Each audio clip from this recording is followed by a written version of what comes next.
Roby. Es médico cirujano, egresado con diploma de honor en la Universidad de Buenos Aires, con diferentes cargos docentes en el Departamento de Neurocirugía de la Facultad de Medicina de la UBA, Hospital Británico, Hospital Roffo, Hospital Italiano de Buenos Aires, profesor de Fisiología y de Neurología y Anatofisiología de la Facultad de Medicina de la Universidad Abierta Interamericana, autor de varios artículos, coautor de varios libros, un genio total, Roby.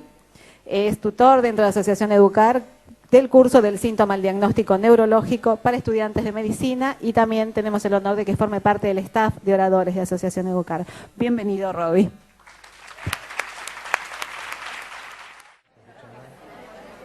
Hola, buenas tardes. ¿Se escucha? ¿No se escucha? Fantástico. Bueno, buenas tardes. Antes que nada quería agradecer a los organizadores por atreverse a invitarme nuevamente. Y para iniciar yo tengo dos graves problemas. El primer problema, soy hincha de River, bueno, eso no se puede resolver. El segundo problema es que yo aprendí ayer con información de antes de ayer y tengo que enseñarle a estudiantes que están viviendo en el futuro. Y eso es muy complejo. Y para ejemplificar esto, por ejemplo, yo crecí con Mickey Mouse, ¿sí? Que fue una importantísima experiencia subjetiva para mí. Pero a enorme diferencia, mis alumnos crecieron con el mouse. Y entonces, acá se plantea un abismo cognitivo terrible, ya que yo, por todo esto, soy un inmigrante digital, con lo que la informática es mi segunda lengua. Y mis alumnos se dan cuenta porque se me nota en el acento. A diferencia, mis estudiantes, la informática es su lengua materna, que la vienen hablando desde la cuna. Y, como ejemplo, se calcula que un estudiante que promedia la secundaria ya ha tenido 10.000 horas de videojuegos, 10.000 horas hablando por el celular, 20.000 horas frente a la pantalla boba y ha mandado un promedio de 200.000 mails o mensajes de texto. Fíjense que cualquiera de aquellos de nosotros que hayamos nacido antes de la década del 90 no podemos competir con este kilometraje. Si Descartes renaciera y volviera a este planeta, no diría cogito ergo sum, diría computación video ergo sum. Y uno de los peores pecados epistemológicos es no ver que no vemos. Y no podemos no ver este hecho tan importante. Entonces, yo creo que una estrategia interesante frente a estos nativos digitales es introducir una interfaz digital, que puede ser un PowerPoint, puede ser una pantalla interactiva. ¿Pero para qué? Porque uno tiene cada vez que dice, bueno, vamos a llenar el aula, como hace el gobierno de la Ciudad de Buenos Aires o el Estado, de llenar de computadoras, pero ¿con qué sentido? Bueno, yo creo que el sentido de introducir una interfaz digital es para colocarle troyanos al cerebro de nuestros alumnos. Si no, no tiene sentido. Y estos troyanos tienen que contener programas maliciosos como lenguaje, historia, geografía, matemática, para que se puedan introducir en la memoria de nuestros estudiantes.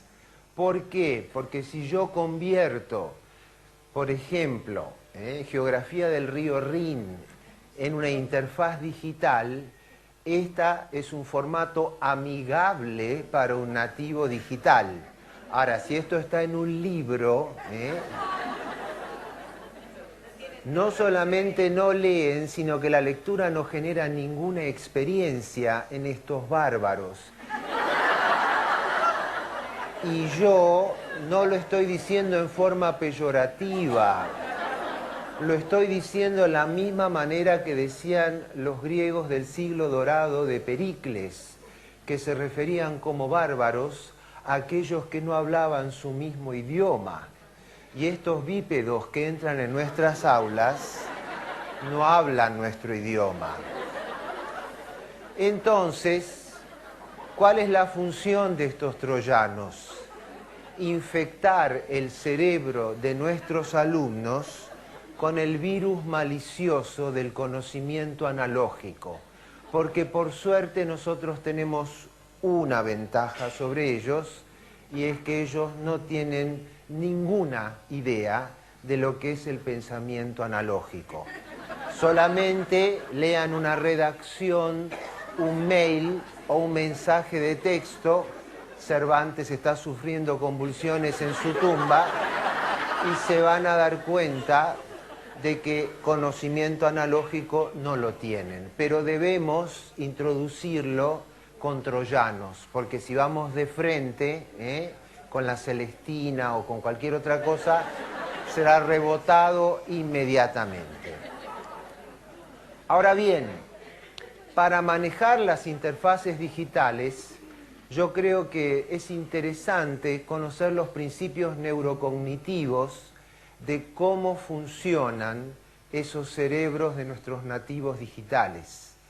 Y por ejemplo, un principio neurocognitivo es el de relevancia, que nos dice que para que una comunicación sea más eficaz, uno no puede introducir ni mucha información ni poca información, porque uno hace cualquiera de estas dos cosas y la comunicación va a ser ineficaz. Entonces, esto es un ejemplo típico, al menos, en las aulas biomédicas. Para que ustedes vean, estos son los pasos de la erección sexual masculina.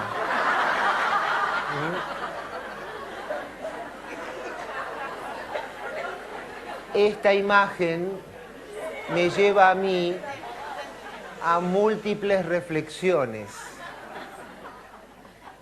La primera reflexión es que todavía es un milagro que yo tenga una erección cuando vuelvo de noche a casa.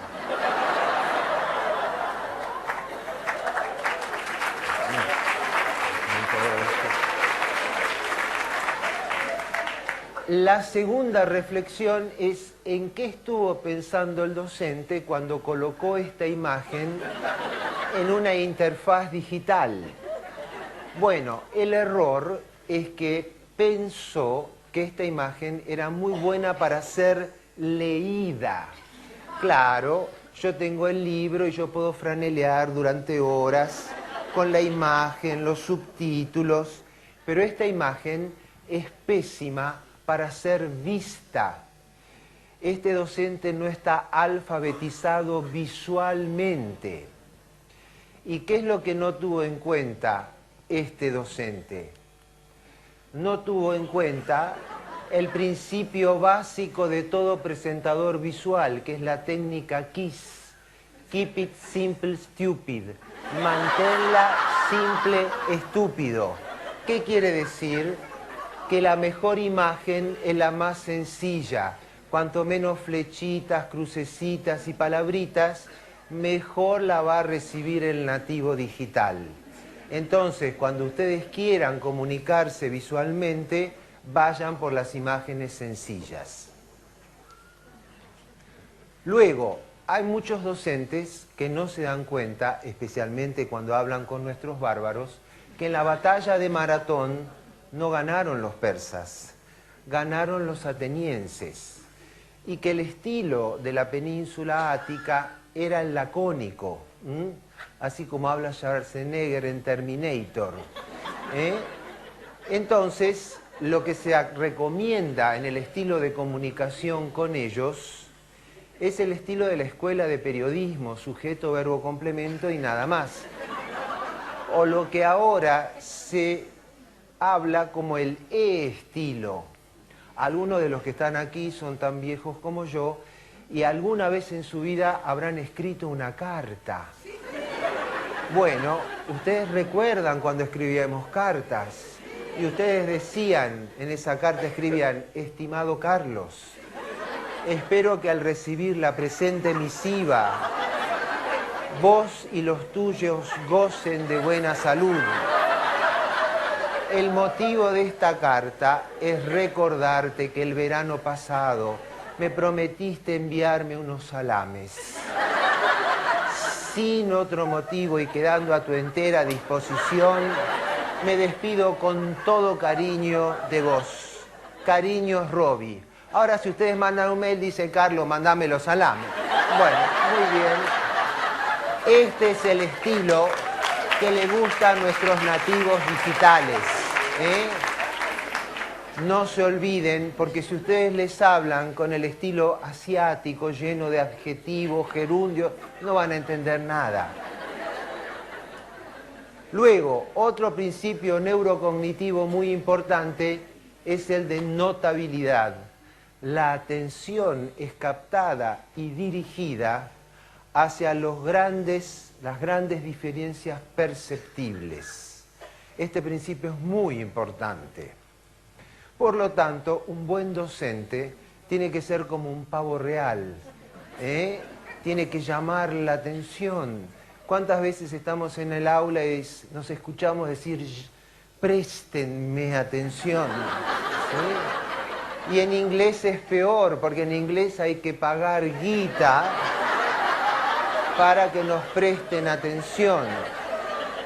Estos docentes además deben recordar, si alguno ha sacado un crédito, que si piden prestado hay que devolver con interés. Entonces, lo conveniente, y siguiendo este principio de notabilidad, que ustedes hagan una gran diferencia perceptible en el aula, si no los nativos digitales no le van a prestar atención. Porque yo, ¿qué problema tengo en el aula? Yo en el aula no cambio de color. Soy una sola pantalla, no hay varias pantallas, no tengo música de fondo, entonces tengo que ser un gran pavo real para no pedir prestada la atención. Por lo tanto, yo utilizo la pedagogía de Charlize Theron y Brad Pitt. Cuando yo venía para acá, psicóticamente, pensaba que todas y todos los que están acá habían venido desesperados para verme a mí. Habían venido para ver mis dorados cabellos, mis atractivos ojos, mis carnosos, voluptuosos y sexuales labios, mis torneados muslos y mis firmes glúteos. Esto es cierto, es muy lindo, muy interesante la interfaz digital, pero ¿quién es más importante? Yo. Porque yo para ustedes debo ser Charlize Theron y Brad Pitt. Esto es una suerte porque quiere decir que aún en la educación lo más importante es la interacción humana. Y por más que intenten cambiarnos por tecnología, una máquina no puede dar valores éticos, no puede dar ejemplos, la máquina puede dar contenidos, es cierto, pero no les puede enseñar a pensar ni a razonar. De ahí que sea tan importante que ustedes se conviertan en las Charlize Theron y los Brad Pitt del aula para lograr estas diferencias perceptibles. Luego, para mí, una buena clase es como un choripán. No se preocupen, estoy correctamente medicado, o sea, es un choripán invertido, chorizo, pan, chorizo. ¿Qué quiere decir esto? Quiere decir que la parte que más le interesa a sus alumnos es la introducción y las conclusiones. Y lo que ustedes más analmente preparan, que es el desarrollo, a los alumnos no les importa un corno. Yo soy un voyerista y me gusta ir a ver las clases de mis colegas y me siento en el fondo de una clase con un cronómetro y lo prendo y a los 10 a 15 minutos los culitos se empiezan a mover y las cabecitas se empiezan a girar, y eso quiere decir que la atención hace Mayday, Mayday, Mayday, hasta que el docente dice, bueno, para terminar, y ahí de vuelta, ¿sí? Y ya hay múltiples estudios neurocognitivos que demuestran que el medio de una clase es una amplia desperdiciolandia cognitiva, ¿sí? Entonces, después vamos a insistir con esto, pero además hay múltiples trabajos, hay una encuesta muy interesante sobre 2.000 egresados de la UCLA, donde dicen que lo que más les importó fue cómo empezaba y cómo terminaba el docente, y que el medio sea lo menos doloroso y lo más corto posible, ¿eh?